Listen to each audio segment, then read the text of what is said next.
অবাধে লুটপাট, টাকা পাচার বাংলাদেশ থেকে হয়ে যাচ্ছে, তার কোনো হিসাব নিকাশ নাই। ওই আপনার কানাডাতে টাকা জমা দিবে, আমেরিকাতে টাকা জমা দিবে, বাংলাদেশে তাদের এখানে অ্যাকাউন্ট আছে।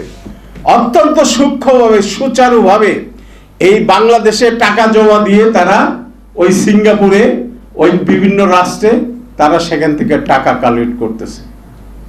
এই যে সাইপ্রাস, এই সাইপ্রাসে এসালম গ্রুপ আরেকটা সাম্রাজ্য গড়ে তুলেছেন সেই লুটপাটের মাধ্যমে।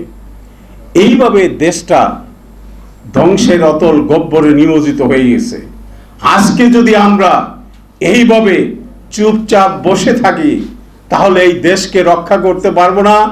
আমাদের ভবিষ্যৎ প্রজন্ম যাদের কাছে আমরা সুন্দর একটি কল্যাণমুখী রাষ্ট্র প্রতিষ্ঠা করে ভবিষ্যৎ প্রজন্মের কাছে দিয়ে যেতে চাচ্ছি, সেটাও বোধহয় আমাদের দ্বারা সম্ভব হবে না। কাজে আমি সকল বিরোধী দলকে বলবো, আসুন ঐক্যবদ্ধভাবে লড়াই করে এই লুটেরা পাচারকারী সরকারকে ক্ষমতা থেকে হটিয়ে একটি সুখী সমৃদ্ধশালী বাংলাদেশ আমরা গড়ে তুলি।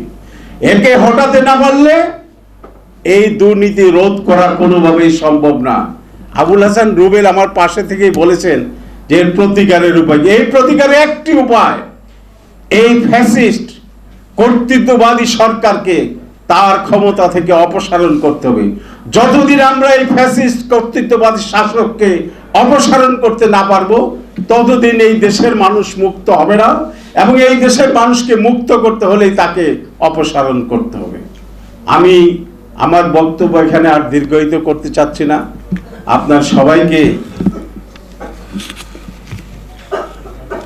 আরেকটি কথা আমি উল্লেখ করব, এই যে ফ্যাসিস্ট লুটেরা পাচারকারীর সর্দার এই সরকার, তাদের কিছু দালাল সৃষ্টি হয়েছে বাংলাদেশে।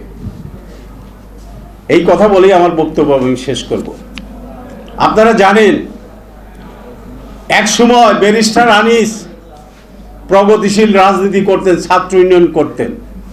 আমি অত্যন্ত দুঃখের সঙ্গে এই কথাগুলো বলছি।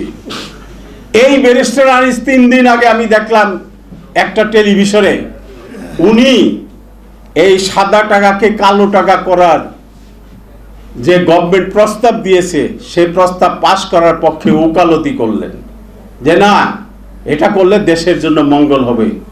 আমি ব্যারিস্টার আনিস সাহেবকে প্রশ্ন করব, আপনি যে রাজনীতি নিয়ে বাংলাদেশে, আপনি কি আপনার জায়গায় রয়েছেন?